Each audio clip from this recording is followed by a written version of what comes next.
শালা কুত্তা, তুই এত দেরি করে এসেছিস কেন আমাদের অফিসে? জানিস না লেট করে আসলি কি শাস্তি? স্যার, আপনি আমাকে শাস্তি দিবেন? হতে পারে এককে আসারে তুলে আসার দিব। পোদ ফাটানো বাড়ি দিব না একদম, বুঝে যাবি। ঠেলা শালা পাগল কর্মী, ভালোভাবে কাজ করে না পাগল। এই স্যার, আমার পা গোল কোথায়? আমার পা তো লম্বা, তুমি দেখতে পাচ্ছ না? তুমি মিথ্যে কথা বলো সব কথাই। আমি তোমাকে কি করেছি?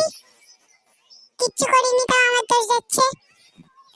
মনে করেছিলাম আজ আমার গার্লফ্রেন্ডের সঙ্গে ঘুরতে যাবো, তা গার্লফ্রেন্ডের সঙ্গে ঘোরা হলো না তোর জন্য আজকে। শালা কে পাহারা দিবে তুই যদি না থাকিস?